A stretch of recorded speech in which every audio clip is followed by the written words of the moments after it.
What's up guys, welcome to another video, and I left out a few units in my one video that I made were 5 stars, we're still meta and things. I put in a few new ones, other ones that I may have considered, and also there were some units that'll be for Dark Visions that you may have missed or looking forward to, or you have already, those kind of things you were planning to pull for them anyways or something like that. So let's get into some stuff we got. So some of the units you may not even recognize, some of them of course you probably will recognize because some of them are on global, some of them are not in global. But these are some units that I've handpicked that are also very good in the 5-star Neovision era for 5-star to 7-star. So Christmas Ayaka, another unit that's not in global yet and should have been already. I'm really worried about her release at this point, along with some other units here. Well, I guess only one more. Christmas Ayaka is a very good buffer. She can imbue,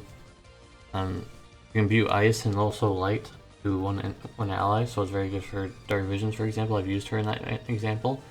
She also has light and ice and perils on top of that, and also she has Spirit Killer or Fairy Killer. And she has a lot of other kind of buffs. She's a buffer, basically. And her Limit Burst is a very good buff, and also gives good HP barrier, so I mean, she grows a big tree in front of the enemy. I mean, you can't beat that, right? So, Christmas Ayaka is definitely one of the best buffers in the game, but nobody really talks about her because she came out not even like a few months before a lot of other heavy-hitting banners, pushed under like, oh, who's Christmas Ayaka? Can't even see her. She's stuck under all those wall banners and stuff like that. You know how that is. So. Very good buffer, and I don't know when she's going to come out because she's a Christmas unit and we're not even anywhere near Christmas. But if she came out during Christmas time, she'd be heavily power crept at that point. She would still be good. She'd be still good for like Dark Visions and things, but not as a normal buffer because Pwn, hopefully at this point, would be in the game already, and Pwn would be far better. But she's still good. Lunafreya, not so much for her buffs and things anymore, really, only because she has AoE Water Imbue and also Water Imperil in the same move, I think, right? Yeah, pretty sure. And she also has unique killers that are still good to this day, but the rest of her kit not the fastest anymore. It's a little slow now. You might say, oh, but she has all these things. Yeah, but there's other buffers that do her job a little bit better now. But she still has that unique thing of being able to AoE Imbue for water, and there's not very many units that can even do that. But even I'm still looking back and saying, hey, you can AoE Water Imbue for Dark Visions or something, I want to have on my team for that. Or just for some other kind of reason. She still has that side healing capabilities that she always had though. But Lunafreya is definitely one of those ones that are going to be on this list. And the man himself, I mean, I've went on and on about him, Regis. I don't know how much more I can go on and on about him because he's just that good. So He's just amazing. He has the AR chain he can give to everybody for Dark Visions. He has multiple killers. I'm looking forward to his enhancements. He has stop resistance. He has status break resistance. Things like that. He has so many things about him that is just really good unit.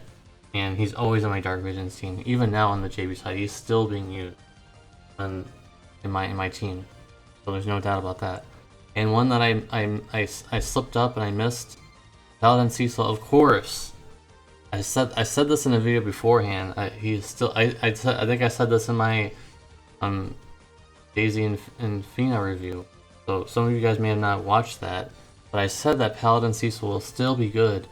He'll still be more than fine for all content going forward in the game. You don't need Fina and Daisy, but of course they are better. They're stronger, they have the preemptive cover, he doesn't, but that doesn't mean really much when it comes down to just you don't really need them because Paladin Cecil still does everything. He didn't get instantly worse as soon as Fina and Daisy came along, he didn't instantly get worse. It's just a natural progression of power creep because Cecil was the top magic tank for a very long time, longer than any unit has ever been relevant in the game at all times. As soon as he came out, he was relevant. A year plus he was still relevant, and he still will be relevant for a bit longer until Alum starts making every trial have preemptive attacks, and then you need to have them. Evidence, the White Dragon trial, go ahead and check that out. He has a preemptive attack.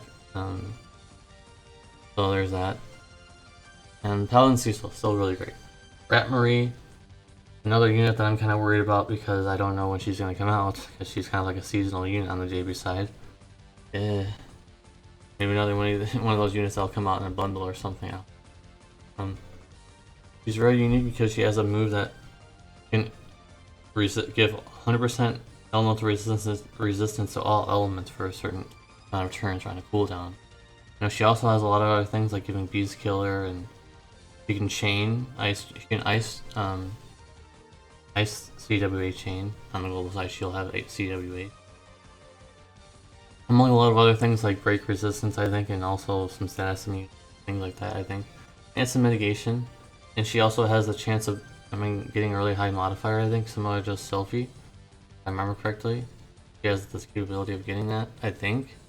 Something like that. So, Rat Marie is definitely very good, and also pretty good for Dark Vision, except not the best, but she can still be used because she has ice. Unfortunately, her normal mods aren't that high, and it's kind of hard to build her as a mage. Her stats, even as a magic TDH unit, her stats are really low. I can't really build her as a high. I can't even get over 2k barely. I can barely get over 2k magic, even with whale gear. So it's kind of hard to build her in that way. But it is what it is. And the thing that I predicted, I know this is on the JB side, Uriah is not that good. He's okay. But on global, Uriah is a lot better. I feel like I'm predicting at least that she'll still be somewhat relevant in the New Vision era because she got a lot more buffs, and she has a lot more things that she can do compared to the cheaper version of her kit. So enhanced Uriah is definitely one of those ones that you should be looking out for in case he's saying, I need a buffer of some kind, and I got all these Uriahs. Well, go ahead and enhance her. What are you waiting for? Do it. And then Riku is here because he's still the only one who can Thunder AoE imbue. Unfortunately, she doesn't have any Thunder in Peril. Maybe in her enhancements she'll get that. But she's still good. She has high tier breaks and things like that. She can still be useful. I like how no, never mind. That's part of her. I was like, I put that where all that shining stuff is. And that's just part of her design. So yeah, Riku's gonna be on this list twice because there's another list for Dark Visions. I know a lot of people are looking for that. So yes, as you can see here, they're all mages except for 2. And the reason for that is because physical damage dealers are far more common than mages. So don't get too offended if you don't see any of your physical damage dealers in this list. This part is only for mages really because physical damage dealers are going to be interchanged a lot. But mages are almost here to stay because there's not very many of them. And there's not very many good ones. So that's the reason why, that's my reasoning behind pretty much this whole panel here being all mages. So Dancing Heart Pinello, she just came out recently. She got buffed, so she'll be even better on the global side. And I'm still using her on the JB side in the current Dark Visions. I'm using her. So if that's telling you anything, she's still gonna be quite good. Garland from Final Fantasy IX. He has Quadcast, which is one of the rare ones that has Quadcast. He has all status immunity passively, so that's really awesome. He has a bunch of elemental resistance passively, which is really awesome. And he has fire and dark chaining, so very strong. He has 130% in perils, very good. So just a very strong mage. Just not really talked about because he's on the same banner as Kuja, so unfortunately he shares the same fate as some other units. Anyways, Bahamut Darkfina, I think she was on my previous list. Well, Kuja and Darkfina were on my previous list, I'm pretty sure, but I'm still going to put them here because we're talking about Dark Visions for this one. So Bahamut Darkfina is always going to be probably good because she has multiple elements, she has multiple chaining families, and she just hits really hard still. So should be great for Dark Visions. I still use her. Riku is still here because, like I said, the AoE Thunder Imbue, and also the Mirage is nice because sometimes the boss likes to do AoE physical, and if you're covering for magic, you're gonna get hit, and you don't want to get hit because you're gonna lose points. So Mirage helps out with that. So Riku is multi-talented. Kuja, because he's Kuja. I mean, I already talked about him, but I'll talk about him again in case you didn't watch that video. Kuja has quad casting for light and also fire. 2 common elements for dark visions at this point. Very strong. Even his prep turn almost kills the dark visions boss, which is kind of a bad thing, I guess. So just keep in mind that you don't want to break the boss before you're using Kuja because he'll surprise you with the damage. Princess Ash is coming to the game hopefully soon. She has multiple elements, and the unique thing about her, at least for now, I don't know, she's not going to be too special in the future, but for now, she has 300% TDH for magic, which is pretty remarkable for now. Remember guys, there will be a 100% TDH increase in the future. So her 300% uniqueness of having maxed TDH for magic is not going to be lasting for much longer. But for now, it would be really great if she gets that. So Princess Ash is really strong wind and also thunder chainer, and I think she has another one. I can't remember. I can't remember if she has fire or not. I think she has 3 elements, but I know for a fact that she has thunder and wind at least. Luciano, very strong, single target. All these mages here are single target. That's also why they're good. I guess I forgot to mention that, guys. They're all single target. So Luciano is another single target mage who relies on his mods being boosted, and he has 3 cooldowns and 1 for each element that he uses: ice and wind, and I think light. Yeah, light, I think. And after a few turns, he gets more mod boosts and things like that, so he relies heavily on that. And unfortunately, he's a TDH unit, so he's gonna have a little bit low HP. He's a little squishy, but that's okay. Single target mage, he's still really powerful. I'm still using him. And then I had to include him because I know there'll be that one person. Where is Mastermind Zahn? Why is he not in the Dark Visions guide listing? Yes, he's here. I made him large and in charge so you guys can see him, because otherwise you might not see him. So there he is.